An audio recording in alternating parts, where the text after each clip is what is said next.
नमस्कार विद्यार्थी मित्रों, धोरण 10 विषय विज्ञान चैप्टर नंबर 10 भौतिक विज्ञान चैप्टर प्रकाश, परावर्तन और वक्रीभवन अभ्यास अत्यारे आपणे करवानो छे। जेमां प्रथम 2 भाग, प्रथम भागनी अंदर प्रकाश एटले शुं, तेनुं स्वरूप, कोई वस्तु आपणने क्यारे देखाय, समतल अरीसो एटले शुं, समतल अरीसानी लाक्षणिकताओं, प्रतिबिंब 2 आभासी अने वास्तविक, आ वगैरेनी चर्चा प्रथम भागनी अंदर आपणे करेली छे। बीजा भागनी अंदर आपात कोण अने परावर्तन कोणनी व्याख्या, आपात कोण अने परावर्तन कोणनी व्याख्या बाद 7मो प्रश्न प्रकाशना परावर्तनना 2 नियमों नो पण अभ्यास आपणे बीजा भागनी अंदर करेलो छे।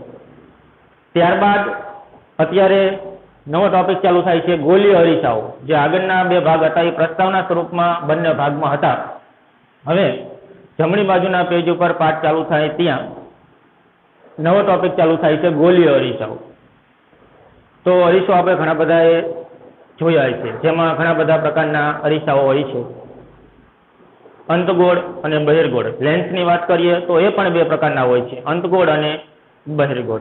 तो आपणे अत्यारे मात्र अरीसानी ज वात करवानी छे अने एमां पण 2 अरीसानी, एक अंतगोळ अरीसो अने बीजो बहिर्गोळ अरीसो।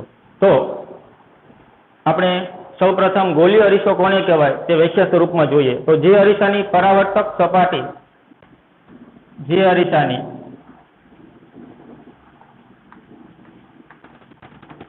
પરાવર્તક સપાટી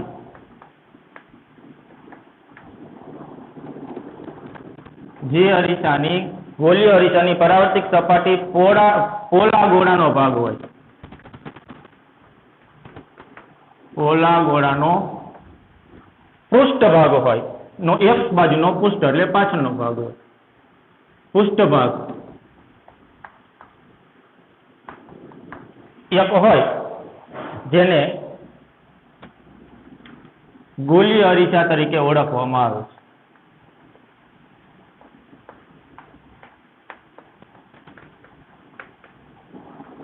શું કહેવા માંગે છે વિદ્યાર્થી મિત્રો? तो जे अरीसानी परावर्तक सपाटी पोला गोळानो पृष्ठभाग, पृष्ठभाग એટલે પાછળનો ભાગ, દાખલા તરીકે આપણે આમ જોઈએ તો આ જે આખો અરીસો આપણે કહીએ આમાં અડધો ભાગ કાઢી નાખવાનો એટલે અડધો ભાગ પૃષ્ઠભાગ થઈ ગયો, આ એક ભાગ હોય તો આ અરીસાને ગોલીય અરીસા તરીકે ઓળખવામાં આવે છે। હવે આ અરીસાના બીજા 2 પ્રકાર થાય, એક અંતગોળ, જો અંદરની સપાટી આ બાહ્ય સપાટી પરાવર્તક બનાવી હોય તો પરાવર્તક સપાટી કઈ રહી अंदरनी, तो अंतगोळ लेंस अरीसो कहेवाय। अने आ बाजुनो आपणे भाग राख्यो होय एनी सामे सामे दोरू आ बाजुनो भाग राख्यो तो परावर्तक सपाटी कई कहेवाय? आ कहेवाय। तो अंदरनो भाग कयो थयो? आ, तो आने कहेवाय बहिर्गोळ। आखो जे गोळो हतो आ गोळाना 2 भागनी, आ 2 भाग जेनुं केंद्र क्यां छे तो अहींया जे बाजुथी किरण आपात थाय छे आ बाजुथी तो परावर्तक सपाटी कई थई? बहारनी, आ दर्पणमुख। तो परावर्तक सपाटी अंदरनी थई, चळकती सपाटी, तो अंतगोळ लेंस। आनी बाह्य बाजु थाय तो बहिर्गोळ लेंस। एम 2 लेंस पण आवे छे, अंतगोळ अने बहिर्गोळ। घणा बधा विद्यार्थीने ख्याल ज हशे के आंखना जे नंबर आवे छे तेमां घणा बधा विद्यार्थीने नजीकनुं नथी देखातुं होतुं अने घणाने दूरनुं नथी देखातुं होतुं। जेमां 2 खामी होय छे, एक लघु दृष्टिनी खामी अने गुरु दृष्टिनी खामी। नजीकनुं न देखातुं होय, दूरनुं न देखातुं होय, ए 2 लेन्समां आवे। अरीसामां शुं तो के जे लेन्सनी अंदरनी सपाटी परावर्तक होय तो एने अंतगोळ लेन्स कहेवाय अने जे लेन्सनी बाह्यनी सपाटी परावर्तक होय तो बहिर्गोळ लेन्स कहेवाय। ત્યારબાદ બીજા એના 2 પ્રકાર આપણે જોઈ લઈએ તો એક અંતર્ગોળ લેન્સ, અંતર્ગોળ લેન્સ અરીસો અને બીજો જોવાનો છે બહિર્ગોળ અરીસો।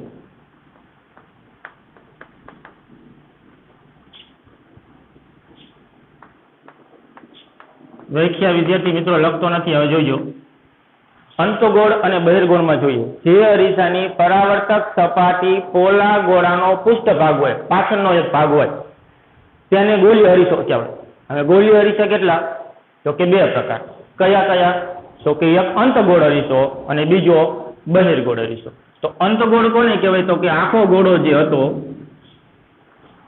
એ ગોળાના આડા એક ભાગ રહ્યો પોલો ગોળો, બાહ્ય સપાટી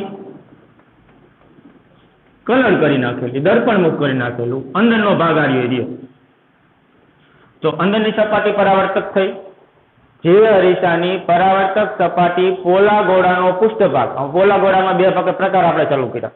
તો એમાં ડાબી બાજુ જે ચાલુ કરી અંદરનો ભાગ વક્રાકાર હોય તો એને અંતગોળ અરીસો કહેવાય. તો આ જ પ્રકારે આપણે બહિર્ગોળમાં કરીએ.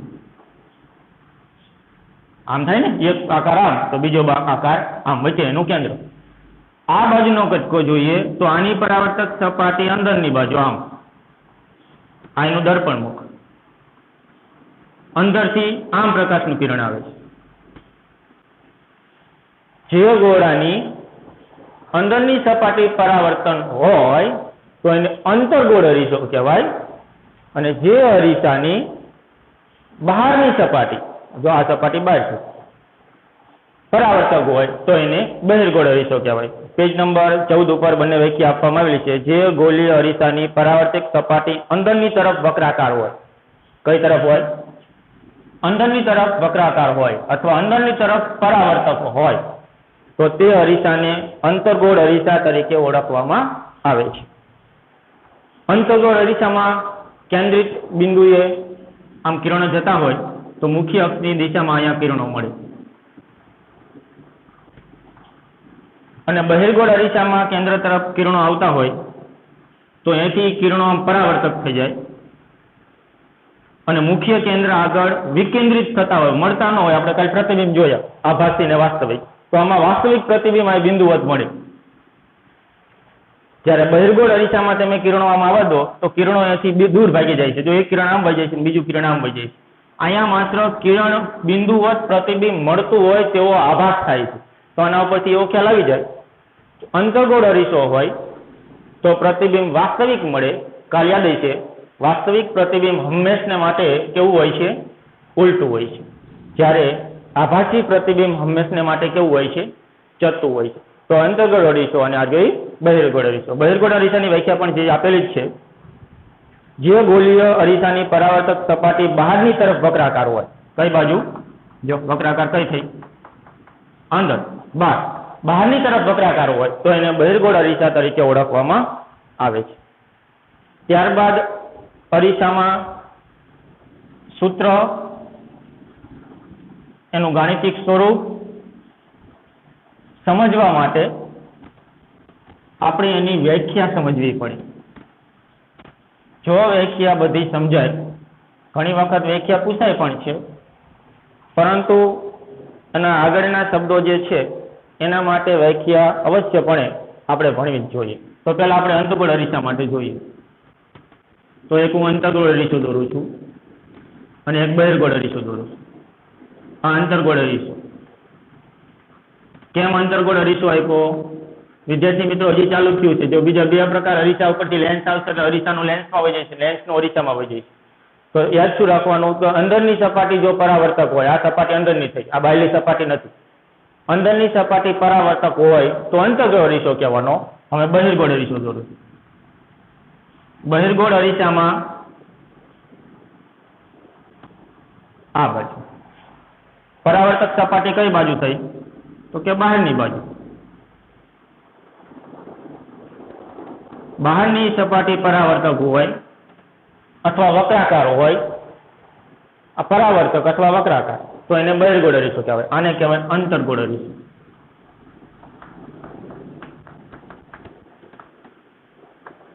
અંતર્ગોળ અરીસો. અને આને કહેવાય બહિર્ગોળ અરીસો.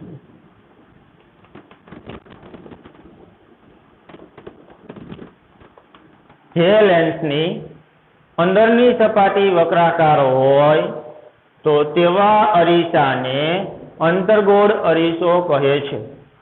બહિર્ગોળમાં જે અરીસાની પરાવર્તક સપાટી બહારની બાજુ હોય તો આવા પ્રકારના અરીસાને બહિર્ગોળ અરીસો કહે છે. હવે બે કિરણો આપાત કરું. આ એનું દર્પણ મુખ, એની મુખ્ય અક્ષને સમાંતર આમ કિરણ દોરવામાં આવે, આને કહેવાય મુખ્ય અક્ષ. અહીંયા પણ દોરવું હોય તો કઈ બાજુ આવે? તો કે મુખ્ય અક્ષને સમાંતર કિરણ આમ થાય. પરાવર્તક સપાટી ઉપર પ્રકાશનું કિરણ આપાત થાય, કલર કરેલા ભાગ ઉપર આપાત થાય નહીં. આ અંતર્ગોળ અરીસો અને આ બહિર્ગોળ અરીસો. હવે આપણે ઘણા બધા શબ્દો આના ઉપરથી સમજવાના છે. તો પહેલું જ સમજવાનું છે, વ્યાખ્યા સમજવાની છે. પેજ 9 પેજ નંબર 14 ઉપર 13મા પ્રશ્નમાં ઘણી બધી વ્યાખ્યાઓ આપેલી છે. તો પહેલી જ વ્યાખ્યા જોઈએ, ધ્રુવ કોને કહેવાય? ધ્રુવ બે અરીસા, એક અંતર્ગોળ અરીસો અને એક બહિર્ગોળ અરીસો. આડી જે લીટી દોરેલી છે એને મુખ્ય અક્ષ કહેવામાં આવે છે. મુખ્ય અક્ષ માટે શું? તો કે અરીસાના મુખ્ય કેન્દ્ર S અને વક્રતા કેન્દ્ર C માંથી પસાર થતી કાલ્પનિક રેખાને મુખ્ય અક્ષ કહેવામાં આવે છે. બહિર્ગોળ માટે પણ તે જ લાગુ પડે, પણ બહિર્ગોળમાં સપાટી બહારની બાજુ વક્રાકાર હોય અને અંતર્ગોળમાં સપાટી અંદરની બાજુ વક્રાકાર હોય. એટલો જ ડિફરન્સ જોવા મળે. હવે એમાં પહેલો મુદ્દો આપણે ભણવાનો છે ધ્રુવ વિશે. તો ધ્રુવ કોને કહેવાય? તો ગોળીય અરીસાની પરાવર્તિત સપાટીના કેન્દ્રને, જો આ ગોળીય અરીસો, ગોળીય અરીસાની પરાવર્તક સપાટી કઈ? તો કે આ મેં લીટા કરાવી. આનું કેન્દ્ર ક્યાં વિદ્યાર્થી મિત્રો જોવા મળે છે? તો કે એનું કેન્દ્ર અહીંયા જોવા મળે છે. તો એને કહેવામાં આવે છે ધ્રુવ P, અથવા ઓપ્ટિકલ સેન્ટર તરીકે પણ ઓળખવામાં આવે છે. જે કોઈ નામ યાદ તમે રાખી શકો છો. અને ધ્રુવ P તરીકે પણ ઓળખવામાં આવે છે અને ઓપ્ટિકલ સેન્ટર P તરીકે પણ, અંગ્રેજી શબ્દ ઓપ્ટિકલ સેન્ટર કહેવામાં આવે છે. ગોળીય અરીસાની પરાવર્તક સપાટીના કેન્દ્રને, આ ગોળીય અરીસો છે, આ અંતગોળ છે, આ બહિર્ગોળ છે, એના કેન્દ્રને, તો આખો અરીસો છે એનું કેન્દ્ર ક્યાં? તો કે અહીંયા. ગોળીય અરીસાના પરાવર્તિત સપાટીના કેન્દ્રને ધ્રુવ P તરીકે ઓળખવામાં આવે છે. એને P વડે દર્શાવવામાં આવે છે. ત્યારબાદ બીજો શબ્દ આવે છે, બીજી વ્યાખ્યા આવે છે વક્રતા કેન્દ્ર. વક્રતા કેન્દ્ર. વક્રતા કેન્દ્ર કોને કહેવાય? તો ગોળીય અરીસાની પરાવર્તિત સપાટીનો જે પોલો ગોળો છે, આને આ છે, અને ઉપાડીને આ બાજુ લઈ નાખીએ તો અંતગોળ અને બહિર્ગોળ બે ભેગું થઈ જાય અને ગોળો બની જાય. તો ગોળીય અરીસાની પરાવર્તક સપાટીનો જે પોલો ગોળો ભાગ હોય છે તેના કેન્દ્રને, જો આમ આખો ગોળો લઈએ, પૂરો કરીએ તો આ બાજુ એક આવો નવો ભાગ છે, આમ પેટ થઈ જાય. તો એનું વચ્ચે કેન્દ્ર, આમ ગોળો હું દોરું અહીંયા, તો આનું કેન્દ્ર અહીંયા છે. સમજે ને? આ ગોળો છે, આ ગોળાનું કેન્દ્ર અહીંયા છે. તો હવે આના મેં બે કટકા કરી નાખ્યા. આ રહ્યો એ અંતગોળ છે અને આ રહ્યો એ બહિર્ગોળ છે. તો એનું કેન્દ્ર ક્યાં રહ્યું? અહીંયા રહ્યું. તો આ મેં લીટી દોરેલી છે, તો આના ઉપર આનું કહેવાય વક્રતા કેન્દ્ર C. વ્યાખ્યા એકવાર બોલીએ. ગોળીય અરીસાનો પોલો ગોળો એક ભાગ હોય છે, તેના કેન્દ્રને વક્રતા કેન્દ્ર તરીકે ઓળખવામાં આવે છે. સાથોસાથ હારે વક્રતા ત્રિજ્યા પણ જોઈ લઈએ. વક્રતા ત્રિજ્યા એના પછી વ્યાખ્યા આવે છે. એટલે જ વ્યાખ્યા, ત્રીજી નંબરની વ્યાખ્યા, વક્રતા ત્રિજ્યા. વક્રતા ત્રિજ્યામાં શું? તો અંતગોળ કે બહિર્ગોળમાં એક પોલો ગોળો ભાગ હોય છે, તેના ત્રિજ્યાને, હવે આ ગોળો છે તો લાખો કરી નાખો. હવે તમને આમાંથી પ્રશ્ન પૂછવામાં આવે કે આ ગોળાની ત્રિજ્યા કેટલી? તો આ ગોળાની ત્રિજ્યા કેન્દ્રથી લઈ અને આટલી તમે કહી શકો, અથવા કેન્દ્રથી લઈને આટલી તમે કહી શકો, અથવા કેન્દ્રથી લઈને આટલી, અથવા કેન્દ્રથી લઈને આટલી તમે કહી શકો. આ બધી ત્રિજ્યા છે. દરેક જગ્યાએ કેન્દ્રથી લઈ અને ત્રિજ્યા કેવી હોય? સરખી હોય. તો હવે આ ગોળાના બે ભાગ કરી નાખ્યા છે. એક કટકો આમ કર્યો છે અને બીજો કટકો આમ કર્યો છે. આ કટકો એટલે અંતગોળ અને આ કટકો એટલે બહિર્ગોળ. તો એની ત્રિજ્યા કેટલી થઈ? તો વક્રતા કેન્દ્ર જેટલી જ. તો ત્રિજ્યા અહીંથી આ દર્શાવું છું, કેન્દ્રથી લઈ અને અહીં સુધી. આને કહેવામાં આવે છે વક્રતા ત્રિજ્યા.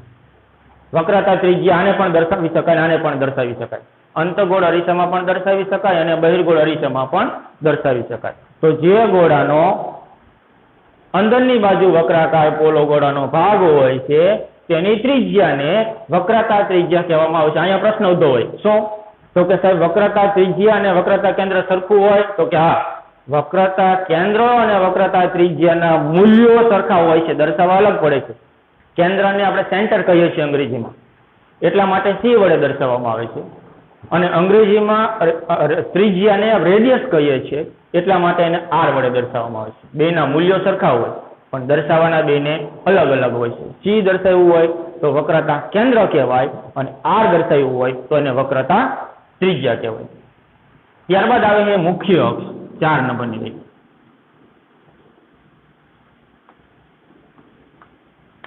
મુખ્ય અક્ષ કોને કહેવાય?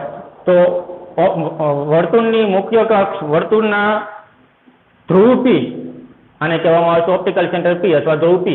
ધ્રુવ P અને વક્રતા ત્રિજ્યા, વક્રતા કેન્દ્ર C માંથી પસાર થતી કાલ્પનિક રેખા, આ જે આડી લીટી છે એ લીટીને કહેવામાં આવે છે મુખ્ય અક્ષ.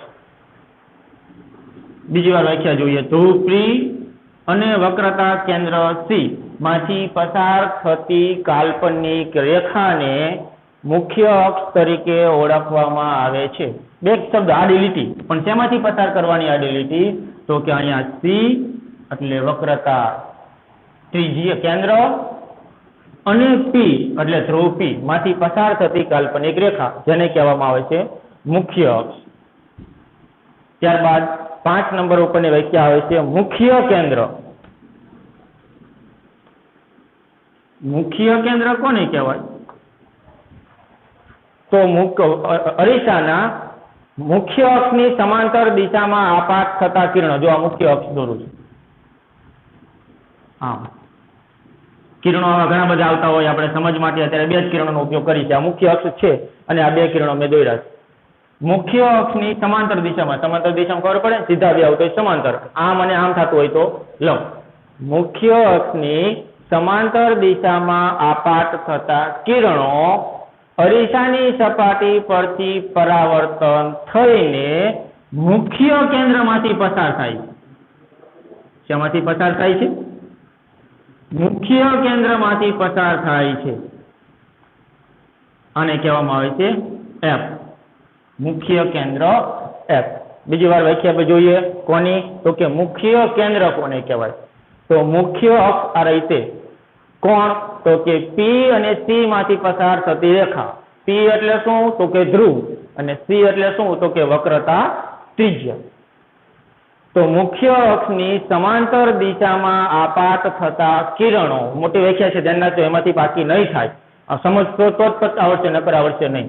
મુખ્ય અક્ષની સમાંતર દિશામાં આપાત થતા કિરણો અરીસાની સપાટી પરથી પરાવર્તક થઈ અને મુખ્ય કેન્દ્રમાંથી પસાર થાય છે. જો આમથી આમ કિરણ આવે છે અને આ દિશામાંથી પસાર થાય છે. ગમે એટલા કિરણો આવતા હોય તો પણ પસાર શેમાંથી થાય? મુખ્ય કેન્દ્રમાંથી પસાર થાય છે. ત્યારબાદ આવે છે કેન્દ્ર લંબાઈ, 6 નંબર. કેન્દ્ર લંબાઈ. કેન્દ્ર લંબાઈ કોને કહેવાય? તો ગોળી અરીસાના ધ્રુવ અને મુખ્ય કેન્દ્ર વચ્ચેના અંતરને, ગોળી અરીસાનો ધ્રુવ ક્યાં? તો અહીંયા, અને મુખ્ય કેન્દ્ર ક્યાં? તો અહીંયા. આ બે વચ્ચેના અંતરને કેન્દ્ર લંબાઈ કહેવામાં આવે છે. ગોળીય અરીસાના ધ્રુવ P અને મુખ્ય કેન્દ્ર S વચ્ચેના અંતરને કેન્દ્ર લંબાઈ F તરીકે ઓળખવામાં આવે છે. કેન્દ્ર લંબાઈને અંગ્રેજીમાં કહેવામાં આવે છે ફ્રીક્વન્સી, અને એટલા માટે એને F તરીકે દર્શાવવામાં આવે છે. પછી હજુ એકવાર કેન્દ્ર લંબાઈને બોલું છું. કેન્દ્ર લંબાઈ કોને કહેવાય? તો ગોળીય અરીસાના ધ્રુવ P અને મુખ્ય કેન્દ્ર F વચ્ચેના અંતરને કેન્દ્ર લંબાઈ F તરીકે ઓળખવામાં આવે છે. અને છેલ્લી અને 7મી વ્યાખ્યા દર્પણમુખ. ગોળીય અરીસાની પરાવર્તિત સપાટીના વ્યાસને, આને વ્યાસ કહેવાય. આજે આપણે લીટા કરીએ છીએ એ લીટાથી આખો જે ભાગ છે એના વ્યાસને, વ્યાસ એટલે આ ખૂણાથી લઈને આ ખૂણા સુધીનો, ગોળીય અરીસાની પરાવર્તિત સપાટીના વ્યાસને એનું દર્પણમુખ તરીકે ઓળખવામાં આવે છે. વિદ્યાર્થી મિત્રો, આ 7 વ્યાખ્યા થઈ. ઘણી વખત વ્યાખ્યા 1 માર્કમાં પણ પૂછાઈ શકે છે, અને ન પૂછાય તો આ દરેક વ્યાખ્યા આવડવી જરૂરી છે. કેમ? તો કે જો આ વ્યાખ્યા ન આવડે તો આગળ જે હવે આપણે અભ્યાસ કરવાનો છે કે પ્રતિબિંબ ક્યાં મળે, કેવડું મળે અને કેવું મળે, ફરજિયાત પણ એક એવો પ્રશ્ન પૂછાય છે જે પ્રશ્ન ઉપર આપણું મીંડું થઈ જાય કે આપણને એમાં કંઈ પણ ખબર પડે નહીં. એટલા માટે આ સાથે સાત વ્યાખ્યાનું રટણ કરવું જરૂરી છે. ભલે સ્પેસિફિક શબ્દો સાથે વ્યાખ્યા ન આવડે પણ ધ્રુવ કોને કહેવાય, વક્રતા કેન્દ્ર કોને કહેવાય, વક્રતા ત્રિજ્યા કોને કહેવાય, મુખ્ય અક્ષ કોને કહેવાય, મુખ્ય કેન્દ્ર કોને કહેવાય, કેન્દ્ર લંબાઈ કોને કહેવાય અને દર્પણ મુખ કહેવાય કોને કહેવાય, એટલી તો ખબર પડવી જ જોઈએ. હજી એકદમ જોઈએ કે આમાં વ્યાખ્યા સ્પેસિફિક શબ્દોમાં બોલતા ન આવડતી હોય તો અંતર્ગોળ અરીસો અને બહિર્ગોળ અરીસામાં, હજી આના પછી બે લેન્સ આવશે, અંતર્ગોળ લેન્સ અને બહિર્ગોળ લેન્સ, એમાં પણ આ જ બધી વ્યાખ્યા આવશે. તો આમાં ઓળખતા ખબર પડવી જોઈએ. હું એમ કહું કે ચાલો મારો આંગળો હોય પી ઉપર, તો આને કહેવાય ધ્રુવ પી. હું એમ બોલું કે આડી લીટીને શું કહેવાય? તો કે મુખ્ય અક્ષ. હું એમ બોલું કે સી, તો આને કહેવાય વક્રતા ત્રિજ્યા. વક્રતા કેન્દ્ર આર ને કહેવાય વક્રતા ત્રિજ્યા. એફ ને કહેવાય મુખ્ય કેન્દ્ર. આવી રીતે આ વ્યાસ એને કહેવાય દર્પણ મુખ. આવી રીતે એના વ્યાખ્યા સાથે આપણને શબ્દો આવડતા હોવા જોઈએ. હજુ એકવાર વ્યાખ્યા તમને રિપીટ કરાવું જેથી કરીને વ્યાખ્યા આપણે આવડી જાય અને પછી બહિર્ગોળમાં આ જ વ્યાખ્યા આપણે જોવાની છે.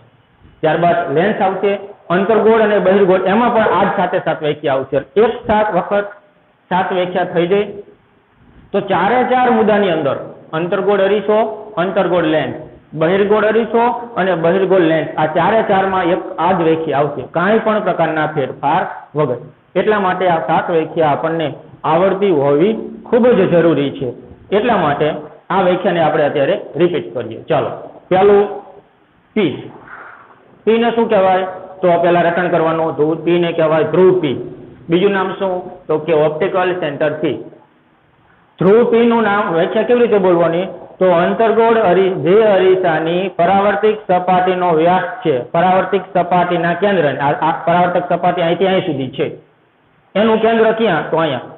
ગોળીય અરીસાની પરાવર્તિક સપાટીના કેન્દ્રને ધ્રુવ પી તરીકે ઓળખવામાં આવે છે. પછી જોઈએ વક્રતા કેન્દ્ર.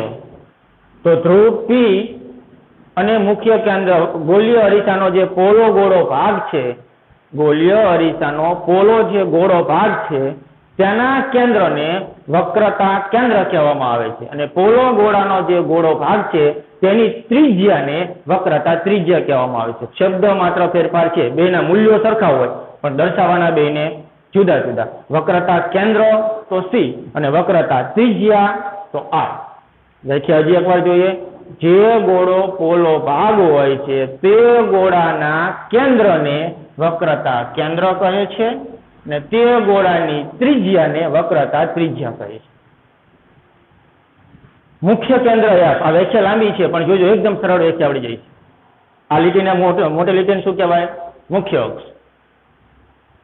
મુખ્ય અક્ષની વ્યાખ્યા જોઈ લઈએ તો મુખ્ય ધ્રુવ પી અને વક્રતા કેન્દ્ર સી. ધ્રુવ પી અને વક્રતા કેન્દ્ર સી માંથી પસાર થતી કાલ્પનિક રેખાને મુખ્ય અક્ષ કહેવામાં આવે છે. ત્યારબાદ જોઈએ મુખ્ય કેન્દ્ર. મુખ્ય કેન્દ્રની વ્યાખ્યા મોટી છે પણ એકદમ સરળ અને સિમ્પલ બનાવી દઉં. મુખ્ય અક્ષની સમાંતર દિશામાં જતા કિરણો, હું કિરણ એક જ બે દોર્યા, મુખ્ય અક્ષની સમાંતર દિશામાં જાય છે. મુખ્ય અક્ષની સમાંતર દિશામાં જતા કિરણો અરીસાની સપાટીને પરાવર્તક થઈને મુખ્ય કેન્દ્રમાંથી પસાર થાય છે. તેના કેન્દ્રને મુખ્ય કેન્દ્ર કહે છે. ત્યારબાદ કેન્દ્ર લંબાઈ. તમે કેન્દ્ર લંબાઈ જોઈ શકો છો. કેટલી? તો કે ધ્રુવ પી અને મુખ્ય કેન્દ્ર એફ વચ્ચેના અંતરને, વચ્ચેનું અંતર કેટલું? તો કેટલું? વચ્ચેના અંતરને કેન્દ્ર લંબાઈ એફ તરીકે ઓળખવામાં આવે છે. હજી એકવાર વ્યાખ્યામાં દર્પણ જોઈ લઈએ. દર્પણ મુખ તો ગોળીય અરીસાનો જે વ્યાસ છે એને દર્પણ મુખ કહેવામાં આવે છે. પહેલી વ્યાખ્યા છે ધ્રુવ. તો ગોળીય અરીસાના કેન્દ્રને ધ્રુવ પી તરીકે ઓળખવામાં આવે છે. બીજી વક્રતા કેન્દ્ર. ગોળાનો જે ગોળો આખો ભાગ છે તેના કેન્દ્રને વક્રતા કેન્દ્ર કહેવામાં આવે છે અને તેની ત્રિજ્યાને વક્રતા ત્રિજ્યા કહેવામાં આવે છે. કેન્દ્રને અંગ્રેજીમાં સેન્ટર કહેવામાં આવે છે, એટલા માટે સી વડે દર્શાવવામાં આવે છે. ત્રિજ્યાને અંગ્રેજીમાં રેડિયસ કહેવામાં આવે છે, એટલા માટે આર વડે દર્શાવવામાં આવે છે. મુખ્ય અક્ષ એટલે આ લીટી, તો એને શું કહેવાય? ધ્રુવ પી અને વક્રતા કેન્દ્ર સી માંથી પસાર થતી કાલ્પનિક રેખાને મુખ્ય અક્ષ કહેવામાં આવે છે. મુખ્ય કેન્દ્ર એટલે આ એમ. મુખ્ય અક્ષની સમાંતર દિશામાં આપાત થતા કિરણો જે કેન્દ્રમાંથી પસાર થાય છે તે કેન્દ્રને મુખ્ય કેન્દ્ર કહે છે. ત્યારબાદ કેન્દ્ર લંબાઈ કેટલી? તો કે આટલી. બોલો માંડવો, બોલો શબ્દ. ધ્રુવ પી અને એફ વચ્ચેના અંતરને કેન્દ્ર લંબાઈ કહે છે. અને ત્યારબાદ આવે છે દર્પણમુખ. ગોળીય અરીસાના જે પરાવર્તક સપાટીના વ્યાસને દર્પણમુખ કહેવામાં આવે છે. જે વ્યાસ છે એનો દર્પણમુખ કહેવામાં આવે છે. આ 7 વ્યાખ્યા આપણે આમાં જોવાની છે, આના જેમ ને જેમ. તો આ ગોળીય અરીસાની પરાવર્તક સપાટીનો હવે તમને વ્યાખ્યા આવડી જાય તો આના ઉપરથી આપણે પૂછતા જઈએ અને લખતા છીએ. વ્યાખ્યા હું બોલતો જવું. ધ્રુવની ગોળીય અરીસાની પરાવર્તક સપાટીના કેન્દ્રને શું કહે છે? શું કહેવાય? ધ્રુવ પી. જો ગોળીય અરીસાની પરાવર્તક સપાટીનું કેન્દ્ર એને કહેવાય પી. ચાલો અહીંયા દોરું સી. આને શું કહેવાય?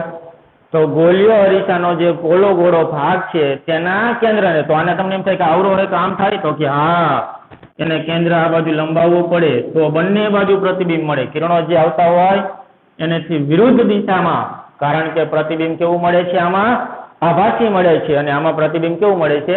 વાસ્તવિક પ્રતિબિંબ મળે છે. અને વાસ્તવિક પ્રતિબિંબ મળે છે હર હંમેશને માટે ઉલટું હોય છે અને આભાસી પ્રતિબિંબ મળે છે હર હંમેશને માટે ચતું હોય છે. તો આ બાજુ સી છે કેન્દ્ર, તો આને પણ સી કહેવામાં આવે છે. ત્યારબાદ આવ્યું મુખ્ય કેન્દ્ર. મુખ્ય કેન્દ્રને કહેવાય એફ. ત્યારબાદ અંગ્રેજીમાં કહેવામાં આવે છે રેડિયસ, એટલે ત્રિજ્યા. કેટલી? તો અહીંથી એટલી. આને કહેવામાં આવે છે રેડિયસ, એટલે કે ત્રિજ્યા. પછી આડી જે લીટી છે મુખ્ય અક્ષ, એની વ્યાખ્યા શું? તો વક્રતા કેન્દ્ર C1 અને C2, આ બાજુ 1 ને આ બાજુ 2, અથવા તો P અને F માંથી પસાર થતી, P એટલે ધ્રુવ P અને C એટલે વક્રતા ત્રિજ્યા. P અને C માંથી પસાર થતી કાલ્પનિક રેખાને મુખ્ય અક્ષ તરીકે ઓળખવામાં આવે છે. અને દર્પણમુખ એટલે એ જ ગોળીય અરીસાનો જે વ્યાસ છે એના વ્યાસને દર્પણમુખ કહેવામાં આવે છે. રહી વાત મુખ્ય અક્ષની, કેન્દ્રની, તો આ બાજુથી મુખ્ય અક્ષની સમાંતર દિશામાં, આ મુખ્ય અક્ષ છે ને, મુખ્ય અક્ષની સમાંતર દિશામાં આપાત થતા કિરણો અરીસાની સપાટીને પરાવર્તિત થઈને, આ પરાવર્તિત થાય એટલે કિરણો એ બાજુ અંદર જતા નથી, કારણ કે અરીસો કેવો છે? બહિર્ગોળ છે, અંદર કિરણો જતા નથી. અંતર્ગોળ અરીસો હોય તો પાછા આવે, તો આ કિરણો આમ આગળની બાજુ લંબાવવામાં આવે.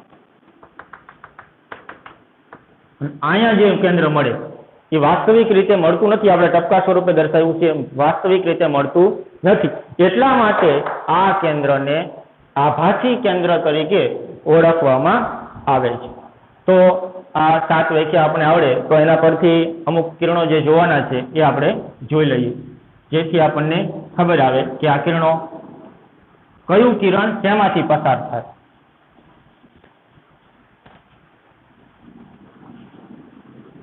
આગળ જોઈએ તો પ્રશ્ન નંબર 12માં ગોળી અરીસાઓ કોને કહેવાય અને તેના પ્રકારો 2, અંતર્ગોળ અને બહિર્ગોળ. જે અરીસાની અંદરની સપાટી પરાવર્તક હોય તો અંતર્ગોળ અને જે અરીસાની બહારની સપાટી પરાવર્તક હોય તો બહિર્ગોળ, જે આપણે જોયું.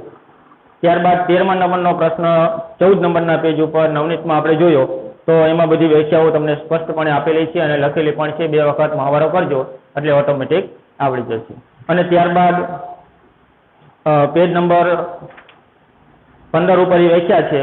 પછી પેજ નંબર 16 ઉપર એ કોઠો આપવામાં આવેલો છે. જે કોઠો તમને તો જ સમજાય અને તો જ આવડે કે કયું કિરણ શેમાંથી પસાર થાય મુખ્ય અક્ષને સમાંતર દિશામાં જતું હોય તો મુખ્ય કેન્દ્રમાંથી જડ નીકળે.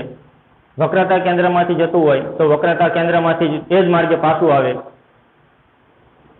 મુખ્ય કેન્દ્રમાંથી જતું હોય તો મુખ્ય અક્ષની સમાંતર દિશામાં જાય. આવા પ્રકારના કિરણોનો અભ્યાસ જો તમારી પાસે હોય તો અને માત્ર તો જ હવે પછીનો ટોપિક તમને આવડી શકે છે. એટલા માટે આપણે કિરણો જોવા જોઈએ છે. એટલા માટે આપણે સૌ પ્રથમ પ્રશ્ન નંબર 16 નો અભ્યાસ ચાલુ કરીએ પેજ નંબર 17 ઉપર, જેમાં 4 કિરણો વિભિન્ન પ્રકારના આપેલા છે કે કયું કિરણ શેમાંથી પસાર થાય છે. જે આપણે શબ્દોમાં વર્ણન યાદ રાખવું નથી, છતાં નહીં રાખો તો પણ ઓટોમેટિક આવી જાય છે. આપણે અંતગોળ અને બહિર્ગોળ બંને માટે જોવાનું છે. ચાલો એક કિરણ આપણે જોઈએ મુખ્ય અક્ષની સમાંતર દિશા. અંતર્ગોળ અરીસો આપણે લઈએ. આ અંતર્ગોળ અરીસો છે. આ અંતર્ગોળ અરીસાને તમે જોતા જજો કિરણ. આપણે અંતર્ગોળ અરીસા માટે પહેલા 4 કિરણ જોવાના, પછી 4 બહિર્ગોળ માટે જોઈશું. અંતર્ગોળ અરીસાનું આ લીટાને શું કહેવાય? હમણાં મેં વ્યાખ્યામાં તમને કહી દીધું હતું. એ જો આવડે તો જ હવે ખબર પડશે. અંતર્ગોળ અરીસાના આ લીટું છે એને મુખ્ય અક્ષ કહેવામાં આવે છે. મુખ્ય અક્ષ કેમ? તો અહીંયા હોય P અને અહીંયા હોય C. P અને C માંથી પસાર થતી કાલ્પનિક રેખાને મુખ્ય અક્ષ તરીકે ઓળખવામાં આવે છે. તો આ મુખ્ય અક્ષ જે છે એનું કિરણ કઈ દિશામાં આવી દેવાનું? તો મુખ્ય અક્ષની સમાંતર દિશામાં. ચાલો હવે તમે જોઈ શકો છો કે કિરણ આ મુખ્ય અક્ષની સમાંતર દિશામાં આવે છે. હમણાં આકૃતિમાં તમે જોયું હોય તો કિરણ શેમાંથી પસાર થતું હતું? તો અહીંથી આ કિરણ પસાર થઈ અને આમ પાછું ભાગતું હતું. આ કિરણ તો કે આમ ભાગતું હતું. બંને કિરણ એકબીજાને ક્રોસ થતા હતા અને અહીંયા શું નામ આપતા હતા? મુખ્ય કેન્દ્ર F.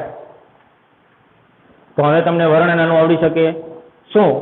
તો કે મુખ્ય અક્ષની સમાંતર દિશામાં આપાત થતા કિરણો અંતર્ગોળ અરીસાની સપાટી પરથી પરાવર્તિત થઈને મુખ્ય કેન્દ્રમાંથી પસાર થાય. શેમાંથી પસાર થાય? મુખ્ય કેન્દ્રમાંથી. આખું વર્ણન નો યાદ રહે તો એવું, મુખ્ય અક્ષની સમાંતર દિશામાં, એટલે આ બે સમાંતર થાય, આ બે સમાંતર થાય. કોને? તો કે મુખ્ય અક્ષની. તો એમાંથી કિરણ જે અરીસાની સપાટીને પરાવર્તક થાય શેમાંથી નીકળે? તો F માંથી પસાર થાય. અને અહીંયા ટપકું એક બિંદુ વચ્ચે પ્રતિબિંબ મળે. એ કેવું હોય? વાસ્તવિક હોય. કેમ વાસ્તવિક હોય? તો કે અંતર્ગોળ અરીસો છે. જો હમણાં બહિર્ગોળ આવશે તો કેવો થઈ જાય છે? આભાસી થઈ જાય છે. ચાલો બીજું કિરણ એમાં એક સાથે બે આપણે નથી જોતા. પહેલા અંતર્ગોળના બધા જોઈ લઈએ, પછી બધા બહિર્ગોળના જોઈશું.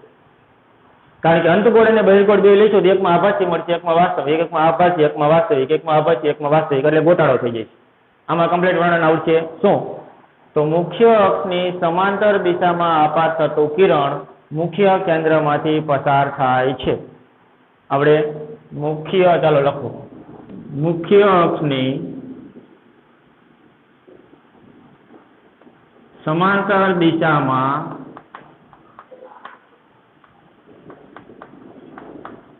આપાત થતું કિરણ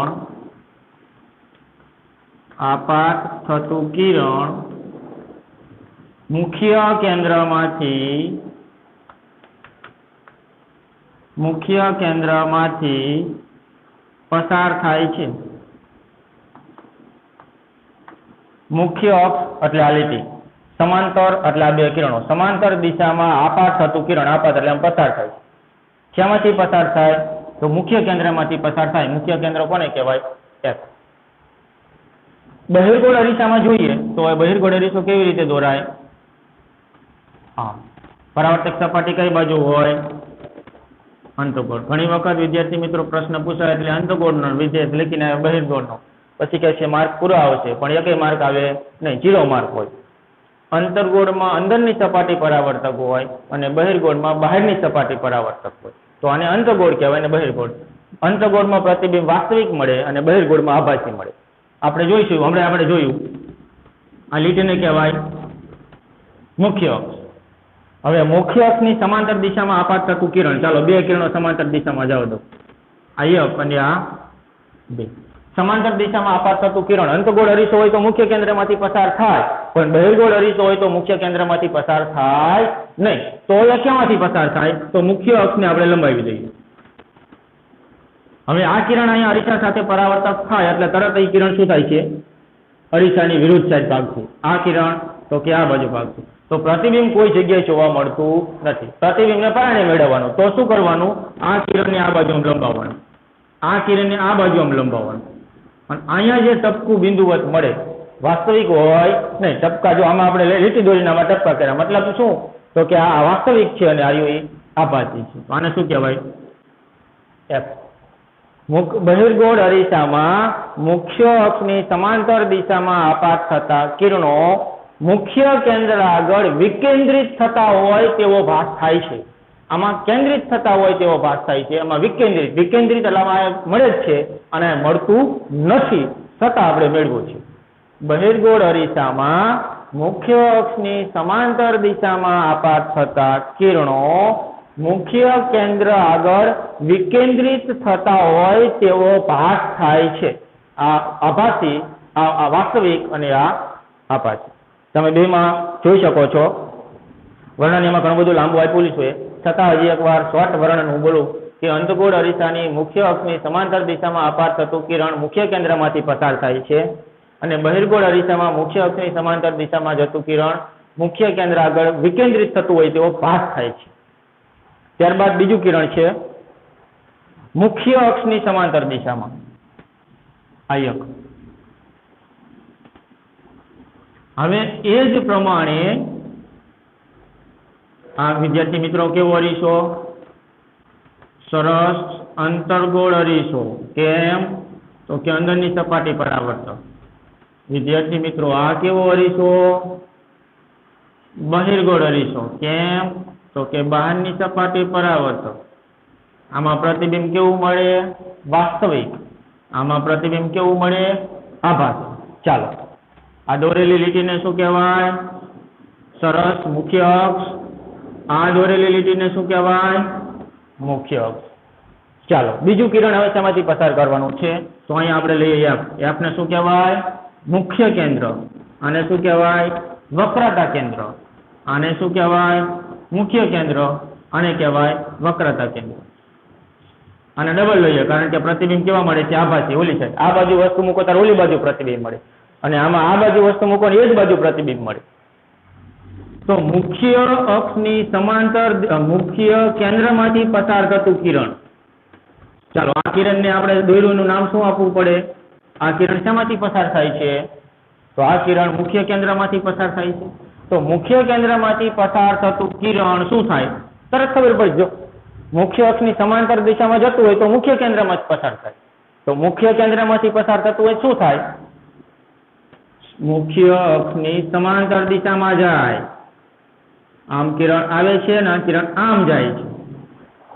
જો આનું તદ્દન વિરોધી છે. તમને એવું લાગે સાહેબ આ આકૃતિમાં અને આકૃતિમાં ઘણો ડિફરન્સ છે? જરા કઈ નહીં વિદ્યાર્થી મિત્રો. જો આ મુખ્ય અક્ષ, આ મુખ્ય અક્ષ. મુખ્ય અક્ષની સમાંતર દિશામાં જાય શેમાં જ પસાર થાય? મુખ્ય કેન્દ્રમાંથી. તો મુખ્ય કેન્દ્રમાંથી પસાર થતો હોય શેમાં જાય? તો મુખ્ય અક્ષની સમાંતર. થઈ ગયા બે સમાંતર. એકદમ સરળ. તો બહિર્ગોળ અરીસામાં શું? તો મુખ્ય અક્ષની સમાંતર દિશામાં જતું આવું કિરણ મુખ્ય કેન્દ્ર તરફ આમ જતું કિરણ આ મુખ્ય કેન્દ્ર તરફ જાય છે અહીંથી. તો આ કિરણ અહીંથી શું થઈ જાય?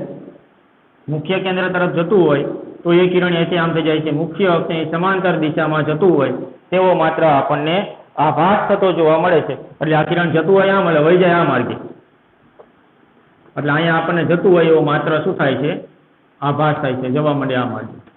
અંતર્ગોળ અરીસામાં મુખ્ય કેન્દ્ર તરફ મુખ્ય અક્ષની સમાંતર દિશામાં અંતર્ગોળ અરીસામાં મુખ્ય કેન્દ્રમાંથી પસાર થતું કિરણ મુખ્ય અક્ષની સમાંતર દિશામાં જાય છે અને બહિર્ગોળ અરીસામાં મુખ્ય કેન્દ્ર તરફ જતું કિરણ મુખ્ય અક્ષની સમાંતર દિશામાં વિકેન્દ્રિત થતું હોય તેવો ભાસ થાય છે.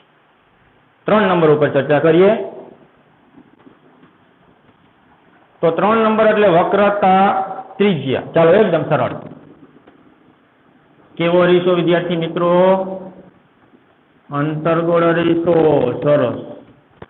કેવો અરીસો વિદ્યાર્થી મિત્રો? બહિર્ગોળ અરીસો. આ લીટીને શું કહેવાય? મુખ્ય અક્ષ. આ લીટીને શું કહેવાય? મુખ્ય અક્ષ. અહીંયા શું હોય? એફ. અહીંયા શું હોય? સી. ચાલો, વક્રતા કેન્દ્રમાંથી પસાર થતું કિરણનું શું થાય? તો વક્રતા કેન્દ્રમાંથી પસાર થતું કિરણ અરીસાની સપાટી પરથી પરાવર્તક થઈ અને વક્રતા કેન્દ્રમાંથી એની માર્ગે પાછું આવે. ચાય આવે, ચાય આવે. વક્રતા કેન્દ્રમાંથી પસાર થતું કિરણ વક્રતા કેન્દ્રમાંથી જ પસાર થાય છે. આમાં તો વક્રતા કેન્દ્ર તરફ ગતિ કરતું કિરણ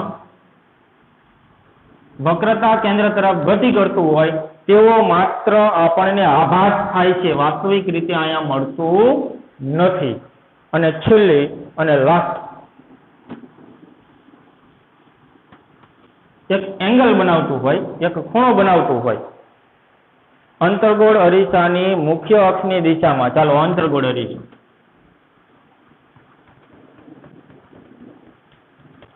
અને આ બહિર્ગોળ અરીસો.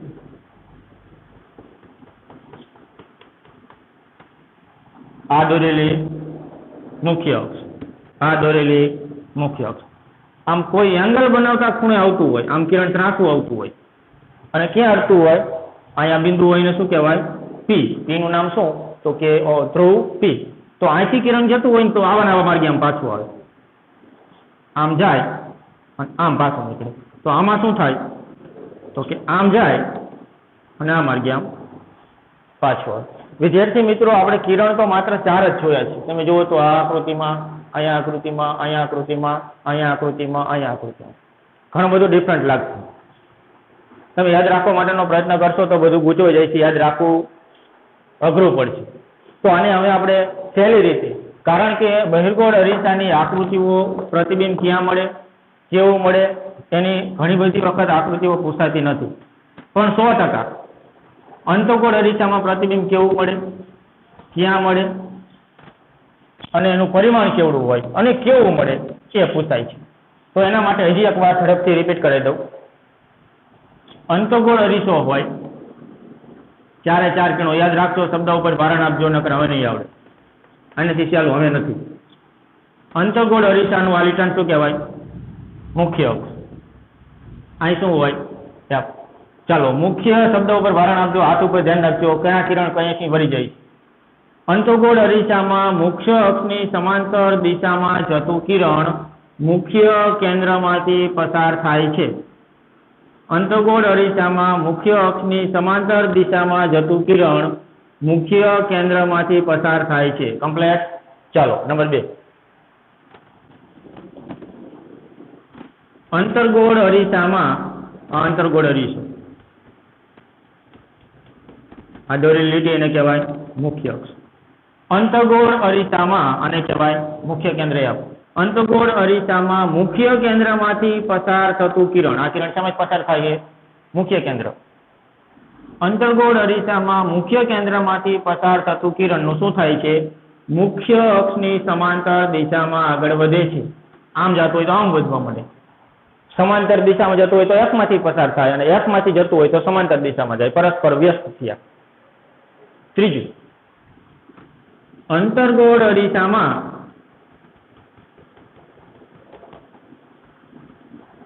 વક્રતા કેન્દ્ર C માંથી પસાર થતા કિરણનું શું થાય છે? આમ આવે છે કિરણ, તો એની માર્ગે પ્રકાશનું કિરણ પાછું જાય છે. એટલે વક્રતા કેન્દ્રમાંથી પસાર થતું કિરણ વક્રતા કેન્દ્રમાંથી જ નીકળે છે. અને છેલ્લી અને લાસ્ટ આકૃતિ જોઈએ તો અંતર્ગોળ અરીસામાં મુખ્ય અક્ષને કોઈ ખૂણો બનાવતું કિરણ આપાત થાય તો ખૂણો બનાવીને નીચેની દિશામાં આપાત થાય છે. આપાત કિરણ ને અપરાવર્તિત કિરણ, આ 4 કિરણો આવડશે તો હવે પછીનો પ્રશ્ન આવડશે. અને વિદ્યાર્થી મિત્રો, ફરજિયાત પણ એક પ્રશ્ન બોર્ડની પરીક્ષામાં પણ પૂછાય છે 3 માર્કમાં આકૃતિ સ્વરૂપે. હવે પછીના ટોપિકમાં એ તમને આવડે, આ આવડતું હોય તો. એકવાર વર્ણન હજી બોલું. મુખ્ય અક્ષની સમાન, હાથ ઉપર જોતા જઈજો, મુખ્ય અક્ષની સમાંતર દિશામાં જતું કિરણ મુખ્ય કેન્દ્રમાંથી પસાર થાય. મુખ્ય કેન્દ્રમાંથી પસાર થતું કિરણ મુખ્ય અક્ષની સમાંતર દિશામાં જાય. વક્રતા કેન્દ્રમાંથી પસાર થતું કિરણ વક્રતા કેન્દ્રથી તે માર્ગે પાછું આવે. કોઈ ખૂણો બનાવતું કિરણ એ જ પ્રકારે ખૂણો બનાવે છે. હજુ એકવાર, મુખ્ય અક્ષની સમાંતર દિશામાં જતું કિરણ મુખ્ય કેન્દ્રમાંથી પસાર થાય છે. મુખ્ય અક્ષની સમાંતર દિશામાં જતું કિરણ મુખ્ય અક્ષને સમાંતર જાય છે. વક્રતા કેન્દ્રમાંથી પસાર થતું કિરણ તેને માર્ગે પાછું જાય છે અને ચોક્કસ એંગલ બનાવતી દિશામાં ચોક્કસ એંગલ, ચોક્કસ ખૂણો બનાવે છે. તો વિદ્યાર્થી મિત્રો, હવે પછી આના પછીના ચોથા ભાગની અંદર આના ઉપરથી કેવા પ્રકારની આકૃતિ બને, પ્રતિબિંબ વસ્તુને ક્યાં મૂકીએ તો પ્રતિબિંબ ક્યાં મળે, પ્રતિબિંબ કેવડું મળે અને પ્રતિબિંબનો પ્રકાર કેવો હોય, આના વિશે આપણે ચોથા ભાગની અંદર હવે પછી અભ્યાસ કરીશું. નમસ્કાર.